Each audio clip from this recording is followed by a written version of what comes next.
morning. We begin lecture 42. We have completed our discussion on the capacity of wireless channels and the various flavors of water filling, and the last class we looked at a very specific suboptimal method called channel inversion, which we saw that gave us fairly good performance. So with that, we now move into a new unit on code division multiple access. As we mentioned yesterday, the origins are from direct sequence spread spectrum, and how do we build on that. So first let's do a quick run through of the concepts that we have looked at in our discussion of the capacity. So the discussions on capacity, we have been talking about fading channels, channels with fading wireless channels. And we have been interested in achieving the capacity, and we have more or less been looking at narrow band channels, where we look at the assumption that there is variation in time, but the frequency response is flat, so frequency flat response. So under these assumptions, we said that we could look at cases with CSIR, where only the receiver knows the channel state information. Of course, there are theoretical constructs which tell us that yes, even for infinite delay, infinite complexity, we can build capacity achieving codes. But when we say, okay, now let's look at very practical, very realizable scenarios, then we say that, okay, CSIR, if I insist on without outage, then I am very severely constrained, because I do not know what the channel conditions are, and I have to assume that it is the worst possible channel condition. So basically I am forced to go with a very conservative design. However, we said that if we are allowing outage with outage, then we can afford to be a little bit more aggressive in terms of our performance. So this we saw in our example. The case of CSIR without outage, the 3 SNRs example, we saw that if I insist that there is no outage, then I go with a design for the lowest rate, and the capacity that was achieved was the capacity for the lowest SNR, so 26.2 kbps. On the other hand, if we allowed outage, so basically CSIR with outage, we saw that we could do much better. Of course, there will be periods of time when the data transmission will be lost, but we did achieve 172.7 kbps. Okay, so there was an advantage with accepting outage. Now, the next version of capacity discussions that we did was the scenario when the information about the channel state is available at the transmitter, it's instantaneous and it is perfect. Under this condition, we said that we could do water filling, and that's the optimal method of achieving capacity for a given channel. Okay, and as we saw, the basic flavor of water filling when we talk about narrowband channels is water filling over time. We also saw that if it was a wideband system, then you could have water filling over frequency. You divide it into small subbands, and of course, if it's a time varying wideband signal in a time varying system, then you can do water filling over time and frequency. Again, that would be the way to achieve it. The flavors of water filling are always the following. You are trying to allocate power to the different channel conditions. So basically for a channel condition with SNR gamma, you are allocating power P of gamma divided by P bar, and the general form of the water filling says that it is with respect to a reference level 1 over gamma naught, and this if gamma is greater than or equal to gamma naught equal to 0, if gamma less than gamma naught. So there are times when there is no transmission, and you basically you allocate the power else at other times. Okay. Now in the last lecture we discussed a suboptimal method with CSIT. So CSIT, is, the transmitter knows the channel, but it is doing a suboptimal scheme, CSIT, with channel inversion. Channel inversion. Channel inversion basically says that I have to allocate power. So P of gamma divided by P bar, this is equal to sigma by gamma. Okay. Probably this is not as easy to interpret as if you rewrite it. The new SNR with power allocation is always given by gamma, the original SNR, times the power boost or the power decrease. So that is the new SNR. Okay. This is the new SNR is equal to 1 over sigma for all values of gamma. Okay. So basically you have made it look like an AWGN, sorry, it is not 1 over sigma, it's sigma. So you have made it, we have made it look like a AWGN channel with a constant SNR, and of course it becomes easier for us to work with this. So even under channel inversion, we had two options, that we insist that there is no outage, without outage, which means that you have to take into account the channel inversion even of the bad channels, and then the case where you have with outage. Okay. So now we have this entire canvas of different methods. So let's see where each of them fits in. So CSIR with outage, of course, was the most conservative. Then we found that if I did CSIT with channel inversion, but I insisted that there was no outage. So basically CSIT with channel inversion but no outage. No outage. Yesterday we saw that case. This came out to be 94.43 kbps. Okay, and this of course is worse than CSIR with outage, which achieves 172.7. This in turn is improved upon when you do CSIT channel inversion with outage. Channel inversion with outage, you allow some bad conditions, bad channels to be removed. We showed that under this assumption, the capacity went up to 192.5 kbps. Okay, and of course the best that we can do is water filling. So this is CSIT water filling, and this achieves 200.8 kbps, and of course the ultimate limit for us is the AWGN channel, the capacity of AWGN channel with average SNR, with SNR equal to expected value of gamma, and this came out to be 223.8 kbps. So what we have done is taken one illustrative example, and we have shown the entire spectrum of the different methods that we can use for looking at capacity. Okay. Again, it just gives us a flavor for what is the performance, how do each of these schemes perform relative to each other, and it's a very instructive example. Of course, again, it's a limited example, it's got only 3 states. When you apply it in a practical situation, you have to take more factors into consideration, but I believe this is a good way to understand how capacity is achieved. What are some of the trade-offs if you don't have information at the transmitter, what happens if you allow outage, and then of course always measuring ourselves with respect to the AWGN channel. Any questions? Any questions on the various types of capacity? Yes. Regarding channel inversion. Yes. So you have this bank of encoders and decoders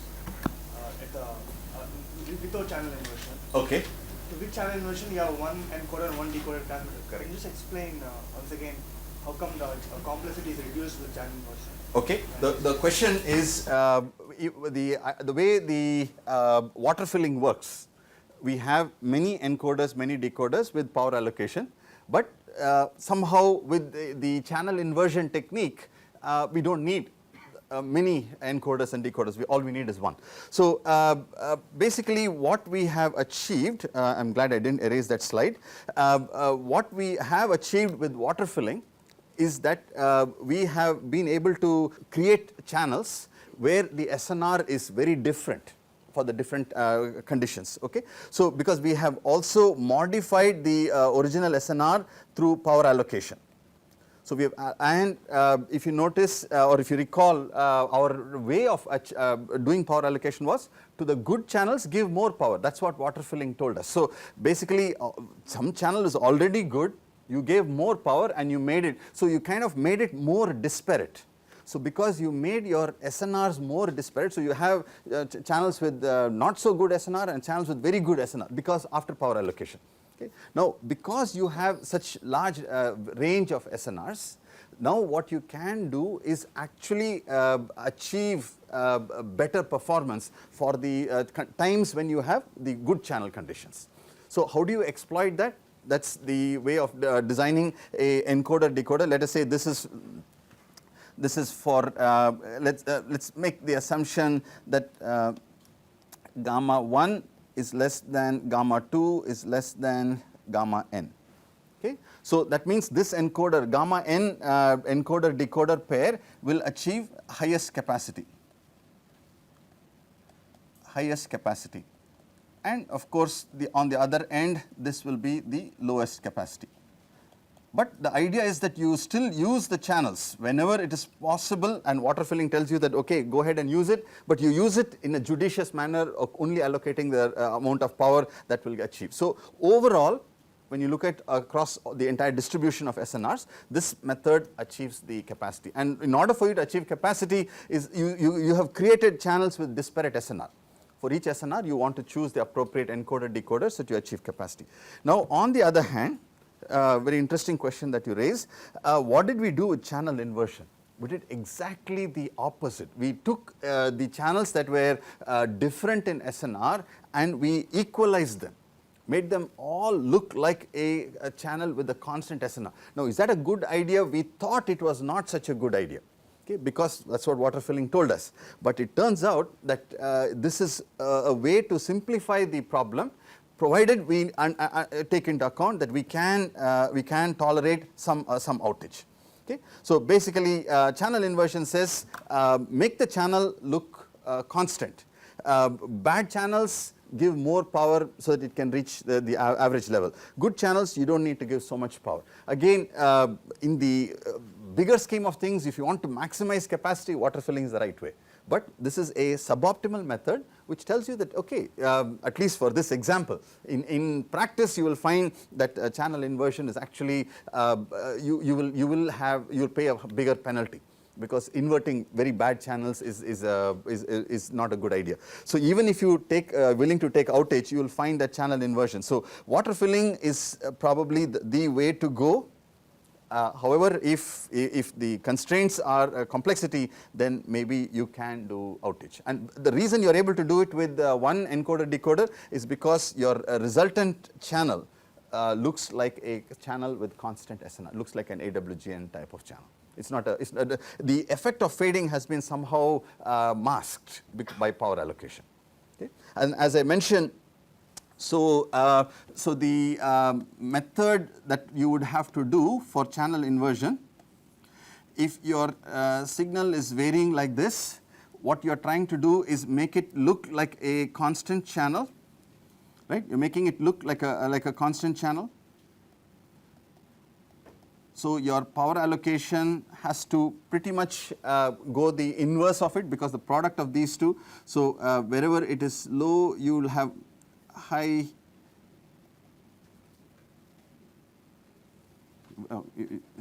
Okay, you have to invert the channel. So, wherever it is, so at this point it will be high, okay, and again it will be high here. So, the product of those two have to equalize. So, the key challenge is if you have a deep fade. Suddenly, if you have a deep fade, now this is going to be very hard to invert. Okay. So, that is when you will say okay, that portion I am going to leave as outage. But the problem, the challenge will be is some channels are very fast. So, which means that the amount of time for which you get to do the channel inversion is very less, and therefore the channel equalization or the channel inversion is actually quite a difficult task for us to do in practice, because the channel is constantly changing. How do you keep inverting it and make it, because remember this feedback has to go to the transmitter. You have to estimate it, you have to feed it back to the transmitter, and the transmitter has to adjust the power. So there is a time constant associated with all of these algorithms, and therefore again channel inversion with fast fading channels is a challenge. Okay?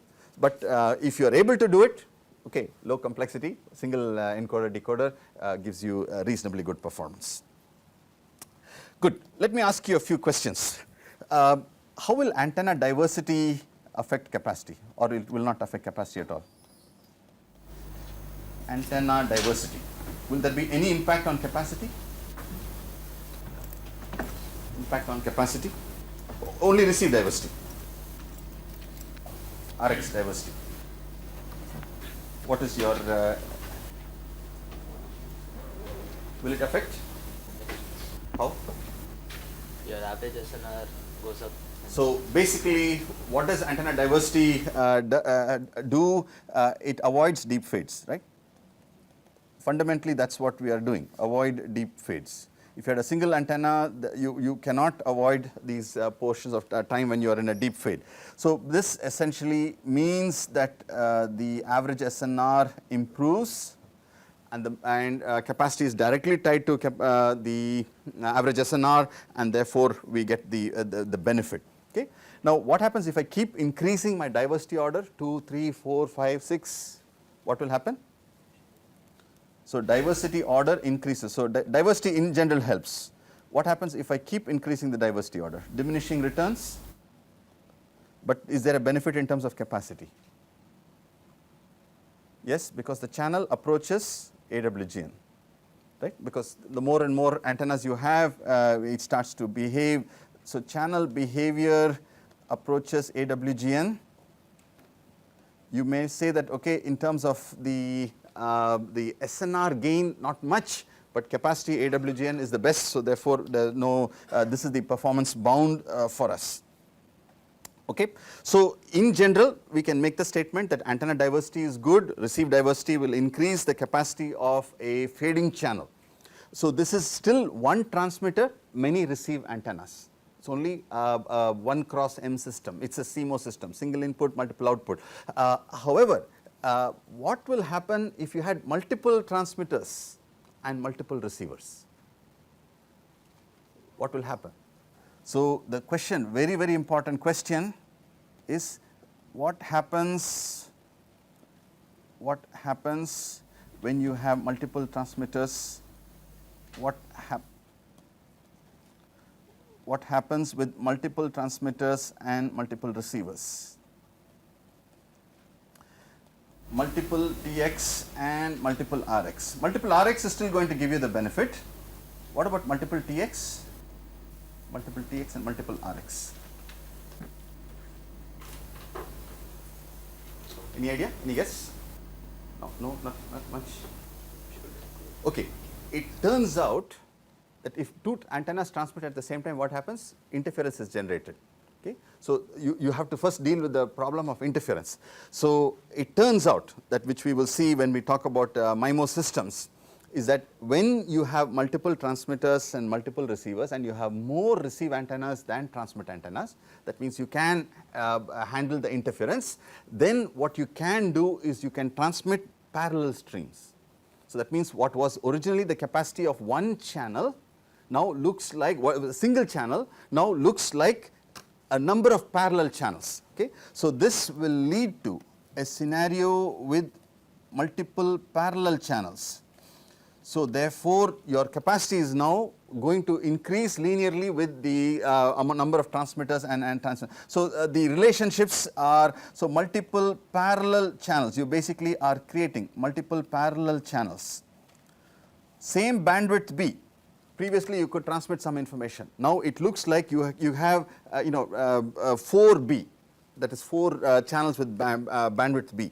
That's the effect of, and all of them are getting diversity benefit. They are also managing to handle the interference and giving you the rate. Okay. So, there is a very interesting study of multiple antennas from the point of view of how much diversity do I get.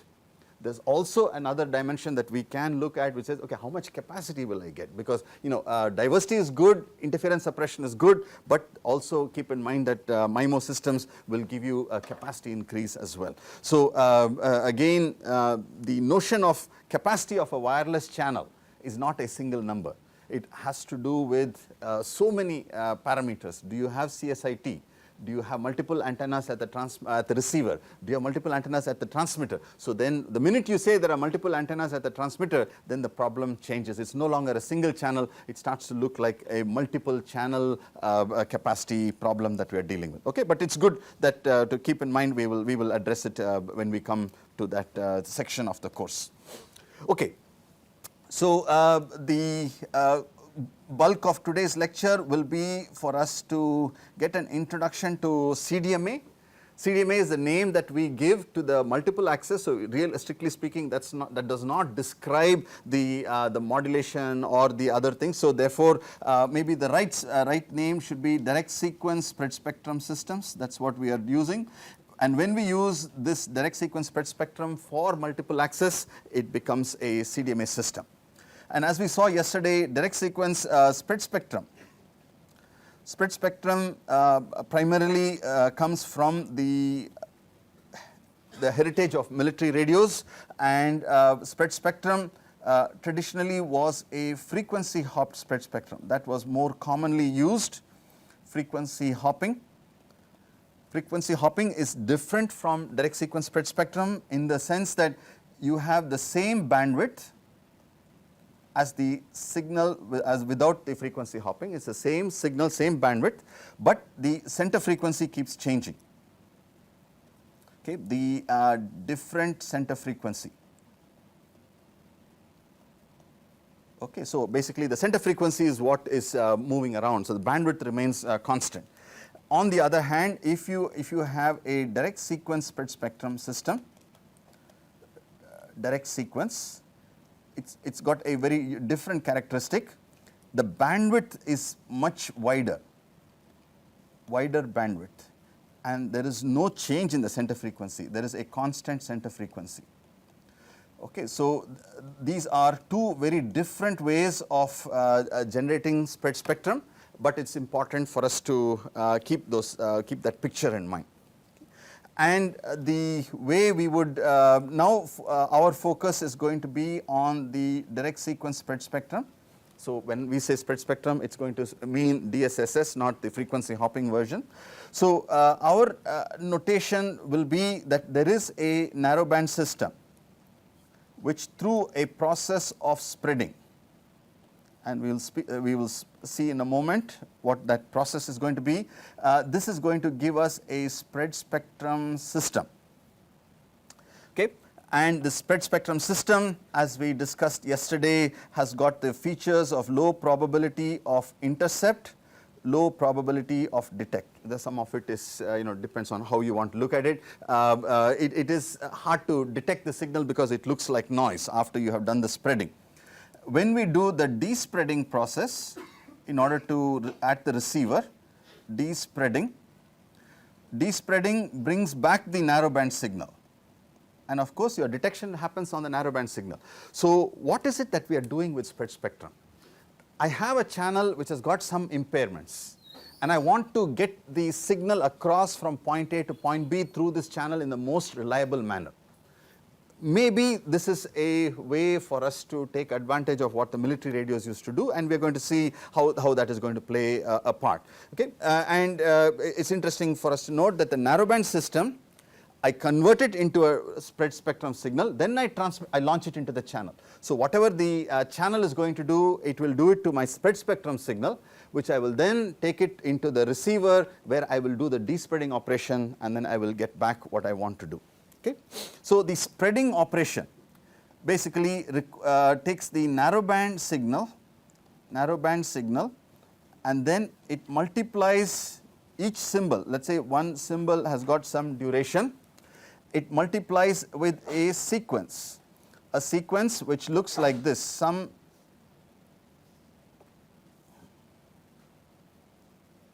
So basically it has some +1 -1 combination, and you multiply the two, okay. And what we will show in today's class is that if I have a narrowband signal which looks like this, when I do this after the spreading process, it becomes, through the process of spreading, it becomes much wider and much lower, okay. So hard for me to show the, okay. So basically it's much wider and the peak levels are much less. So, and the more I spread, the wider it will become, and the less it will look like noise. Okay. Now in military radios, again this is a little bit of a interesting side fact. It's good to appreciate spread spectrum. One of the things that they like to do in military communications is something called jamming. Okay, let me ask the military people to tell me what jamming is, and when do you use jamming? Jamming is something like if you have a IED which is operated remotely. Okay. So like whenever the jammer is the first vehicle which moves in a convoy. Yeah. So you jam every neighboring radio section. So if you want to move, thank you. Basically, that's jammer is the one that goes into the battlefield because you want to disable the communications of the enemy. Right?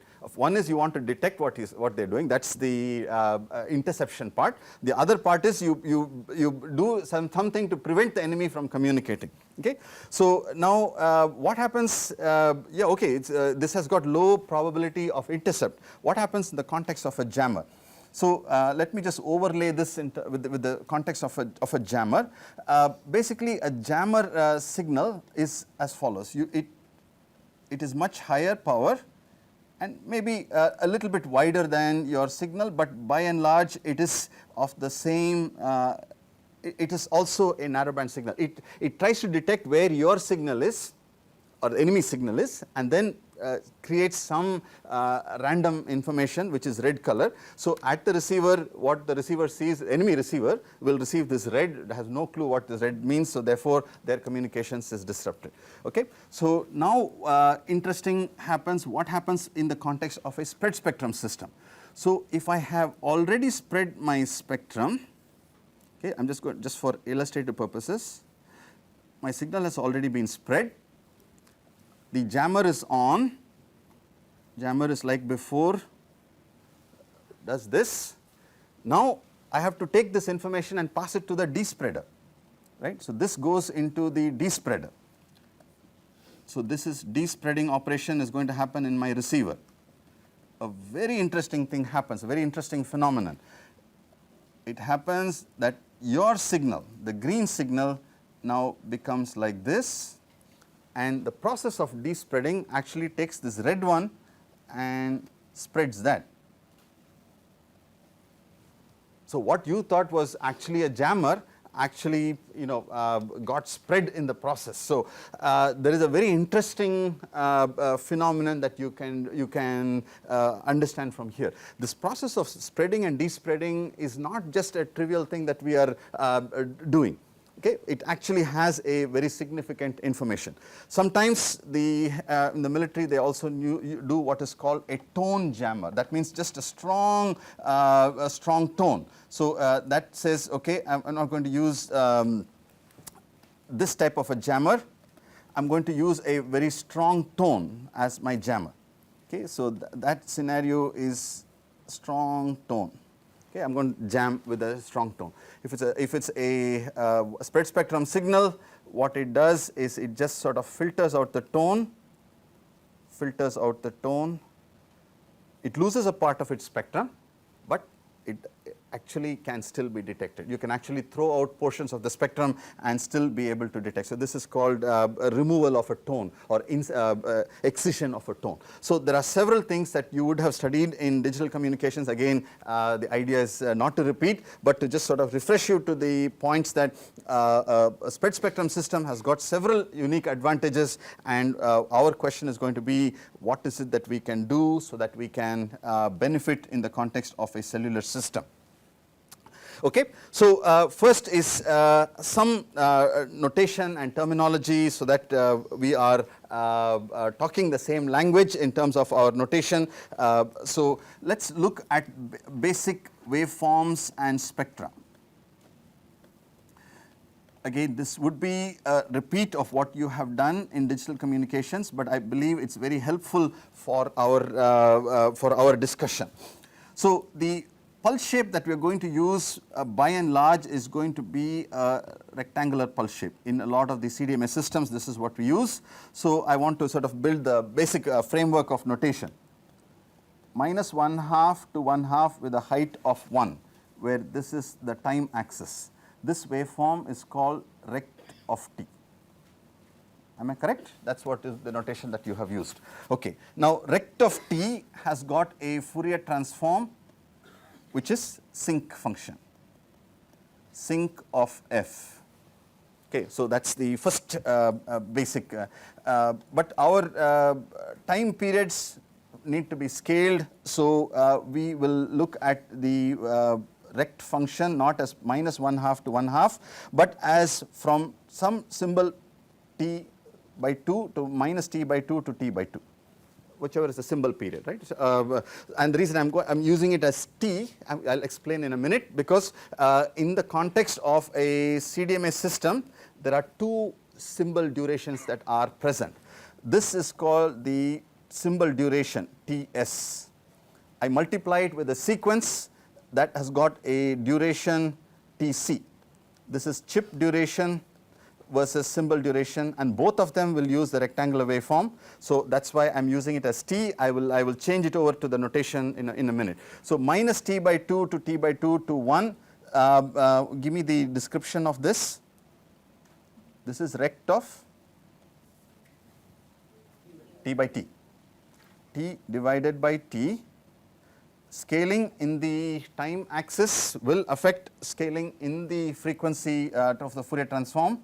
I will get t times sinc ft. Okay. One step away from the answer, the actual waveform that I am going to use is not minus t by 2 to t by 2, is actually from 0 to t. That is how we always define the waveform for a symbol, 0 to t, where t is the symbol period. Okay. And I am going to use a different scaling 1 over t. Now, usually we call the pulse shape g of t, you may call it p of t, but does not matter. G of t is the notation that we are going to use. So, this give me the description of g of t.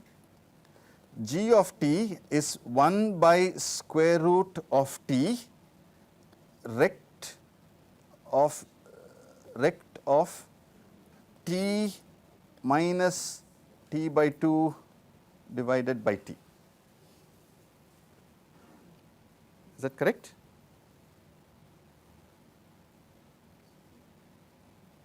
Is that correct? Okay. All right. So, basically you can also verify 0 to t g squared of t dt is equal to 1. Basically, it is a unit energy, that is why we have done this scaling of 1 by root t. Okay. Now, 1 by root t rect of t minus t by 2 by t, the Fourier transform will be root t sinc ft delay of minus t by 2 e power minus j pi ft. Okay. Again, basic Fourier transforms, and the reason that we are interested in is, if this is g of t, let me call this as g of f.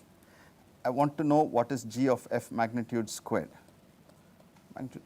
G of f magnitude squared comes out to be t times sinc squared ft.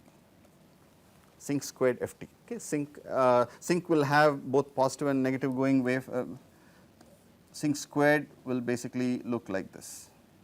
Okay, the first will be 1 over t. Okay, for 0 crossing. Okay, now the key point is how does this make a difference in our discussion, and how do we interpret the signals that we are going to be encountering. So here is the here's the way we want to look at the expressions. So if it was not a spread spectrum system, just a regular digital communication system with linear modulation. So linear modulation can be BPSK, can be QPSK, 16 QAM, all of these are linear modulation methods. Okay, The baseband signal representation will be U of t, will be the complex signal, let me call that as SI, scaled for energy purposes, root EB, whatever is the EB that you want to achieve, multiplied by the pulse shape, G of t. Okay. So G of t is the pulse shaping function.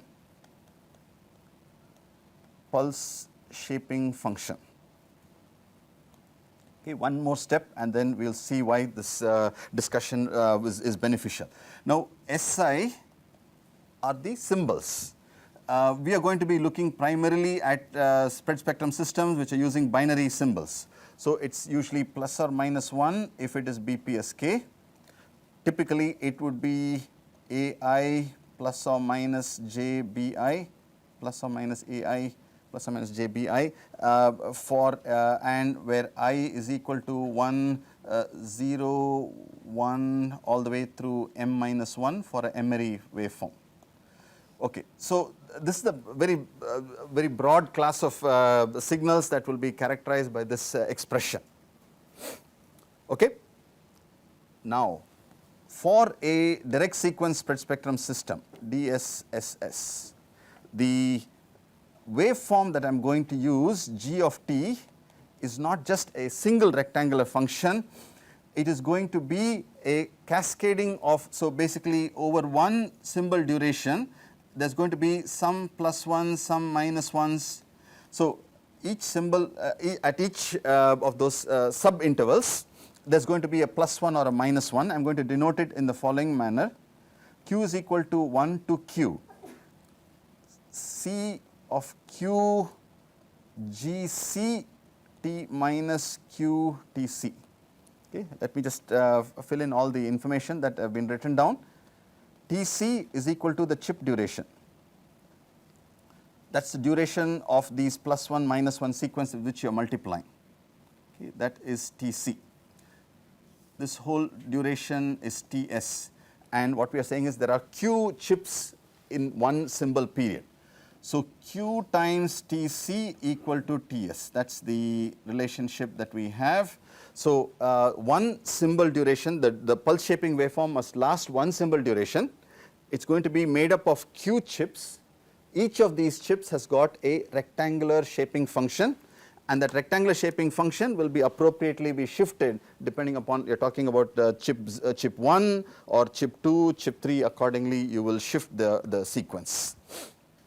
Okay. So TC is chip duration, Q times TC is equal to TS. Q is called the length of the spreading sequence. So CQ is called the spreading sequence. Is the spreading sequence, this is the one that is going to make the spectrum look wider, is the spreading sequence, and Q is the length of the spreading sequence. Okay, that is the basic notation that we will use for the spread spectrum systems, length of the spreading sequence. Okay. So at a high level, I can think of it just as linear modulation. Instead of having one rectangular pulse that covers the entire symbol duration, I now have some random sequence of plus minus 1s, each of which has got a rectangular waveform as shown in this figure. Okay. So now we would like to write down the following expression, GC of t, that is the chip waveform, GC of t is equal to 1 over root Ts, not Tc, Ts, for t greater than or equal to 0, less than or equal to Tc. Okay? So, now please tell me what is Gc of f. Gc of f, take this 1 over Ts as a scale factor. It is going to be Tc times sinc f times Tc e power minus j pi f Tc. Everything else remains as if you were, only thing wherever there was a t, you replace it with Tc, because that is the chip waveform. And this 1 over Ts is a scale factor that comes into the Fourier transform as well. Okay. Now, I want to know what is mod Gc of f whole squared. This comes out to be Tc squared by Ts sinc squared ftc. Okay, that's going to be the spectrum of my that's going to dictate the spectrum of my signal. Okay, so now what we have before us is the following. If it was a conventional modulation scheme, the spectrum that we achieved, or the G of f magnitude squared we wrote down, was T times sinc squared ft. Okay. So, basically it is a sinc function, starts at t, this is 1 over t as the first point at which so this is frequency. Frequency, this is mod G of f squared. Okay. Now, if I change it from a single rectangular function to one that has got the chip sequence, then what we have is mod, let me use a different color, mod Gc of f magnitude squared. This is what we have obtained. We have written it down as Tc squared by Ts sinc squared ftc. Just a simple rewriting of this comes out to be Ts divided by q squared. Basically, the relationship is q times Tc equal to Ts. If you use that, you can verify this is Ts by q squared sinc squared ftc. Okay. So, spectrum starting point is whatever was, this is Ts. Now, the starting point is Ts by q squared. Okay. And where is your first crossing going to be? It is going to be at 1 over Tc. So, basically Tc is much wider, 1 over Tc, 1 over Tc is much wider. Okay. So, this is the frequency, and of course, it is a sinc squared function. So, the spreading operation sort of becomes very visible once we look at it in terms of the expression of the pulse shapes, and that I just wanted this relationship to be very clear in your mind. The spectrum goes down as 1 over q squared. So, as you increase q, what will happen? This level will keep going down more and more, and the other thing that will keep getting affected is that 1 over Tc, because the Ts is fixed, Ts divided by q is going to be Tc. So, that 1 over Tc is going to go further. So, basically it will become wider and wider. So, this is the relationship. So, what we say is we are the spreading sequence of length q. If I use a spreading sequence of length q, then my bandwidth expansion, because it went from 1 over t to q over t. So, bandwidth expansion is by a factor q,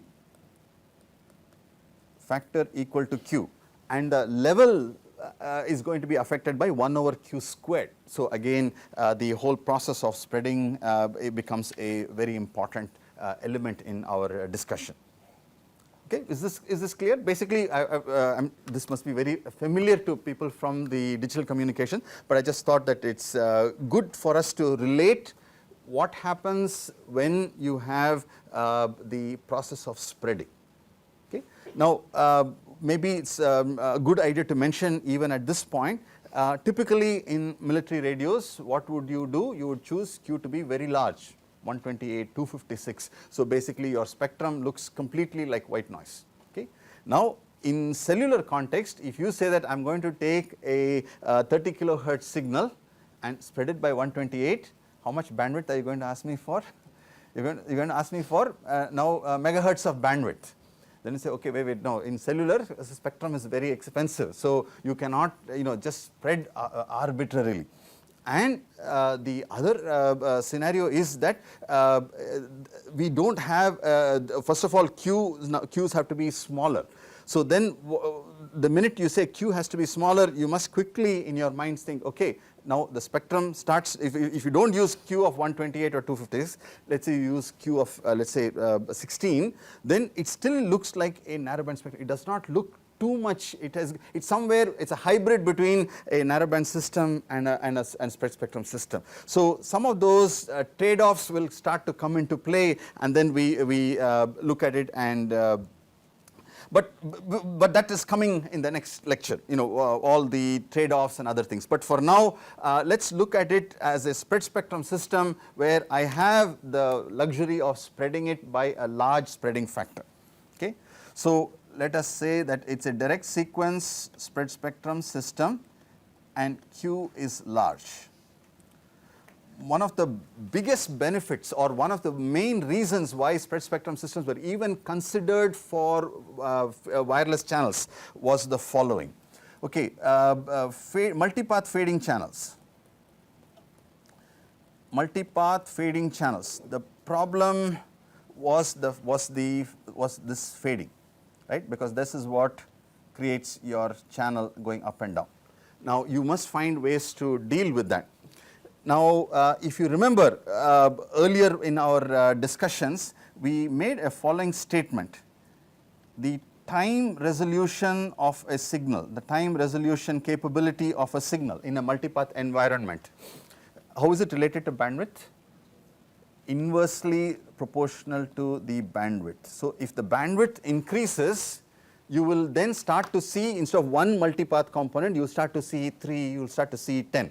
Okay? So the bandwidth increase that we have created by creating a spread spectrum signal from a flat fading signal, what you now, this is the time axis, I now start to see that, okay, there is a pulse here, there is a pulse here, there is a third pulse, and maybe a fourth one. What seemed like a single tap to a narrowband system, now you start to see that it's no longer a single tap. And the important thing to note is that when I look across time, these multipath components will change. Okay, another instant of time, let me take another instant of time. The first multipath component has become very small, the second one has now become very large, and the third one and the fourth one. Okay, this is the scenario that we are encountering. Now, one of the most important things when you see this is the following. Fading means there is one tap and that tap has become small. But what you have told me now is, okay, no, my system sees it not as one tap, but it sees it as a set of taps. Some are going up, some are going down. When I treat all of them as one tap, even though the total is small for a narrowband system, but for a wideband system, it is this scenario. So my signal is not going to be as badly affected as a narrowband system, because there is still a strong tap that is present and I can capture that information. Okay. So if I can capture the information that is there in this tap, in this tap, in this tap, and in this tap, okay, I can receive that information from each of those multipath components, then this looks like 4-branch diversity. What should I do when I have diversity? I should do maximal ratio combining. If I do maximal ratio combining with 4 branches, what will you tell me? The performance is going to be much better than a single tap relay fading. Okay? And I got it for free. I use more bandwidth, but at the end of the day, it was the same channel for which I would have been suffering with fading. All of a sudden says, hey, no problem, I'm going to do some form of MRC, because each of those, and keep in mind that these taps fade independently. So as long as there are a few strong taps, you're going to be better off than a narrowband system. So this is one of the main reasons why in a cellular system we like spread spectrum, because you can now differentiate the multipath components, and then you can get the benefit in the form of diversity. Okay? So, so this is like this time resolution, the time resolution getting better, time resolution improvement. That means you are going to see more multipath components, distinct multipath components. This is actually going to give you benefit like antenna diversity. Okay, you're going to get multiple copies of the signal. It's like antenna diversity. But do you have to use different antennas? No. Do you have to use multiple receive chains? No. You got it for free, because you got it with one receiver, one antenna, one receiver. You got 4 copies of the signal, which is really good. So like antenna diversity. Okay? And the best thing that we can do with antenna diversity, the optimum way of combining, is called maximal ratio combine. Okay? And if you recall from your digital communications course, the receiver that you used for a spread spectrum system was called a rake receiver,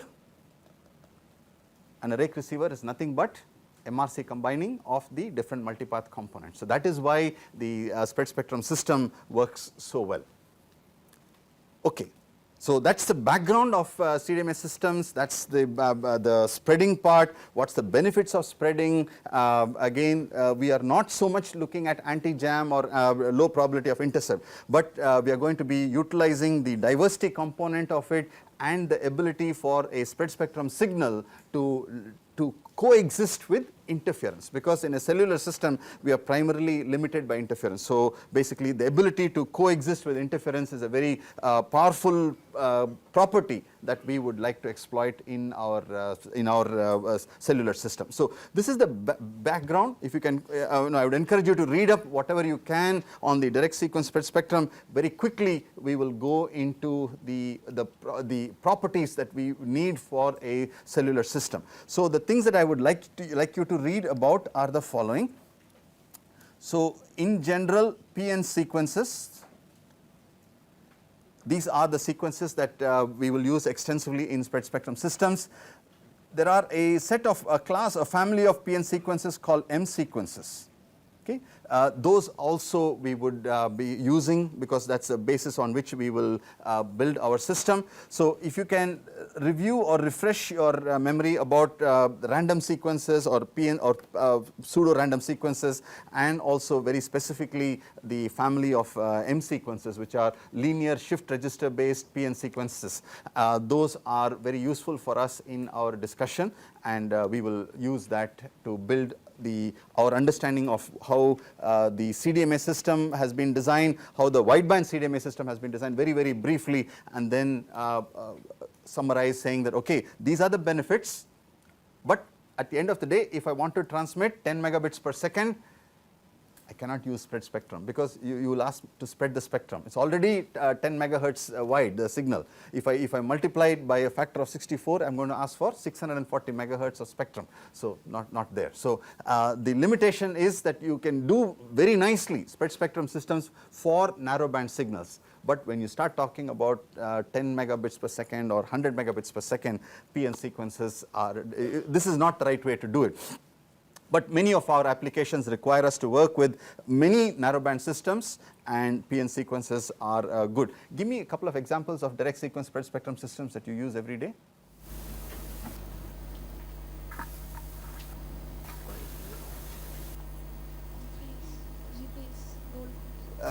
Yes, GPS. If anytime you use your phone and you look at your position, that is a spread spectrum system.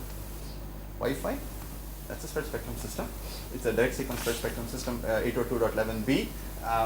Bluetooth, frequency hopped. That's a spread spectrum system as well. So all around you there are spread spectrum systems, and again we have used them for cellular systems as well in the 3rd generation. After that we will move to the 4th and 5th generation, which will be based on OFDM. Thank you.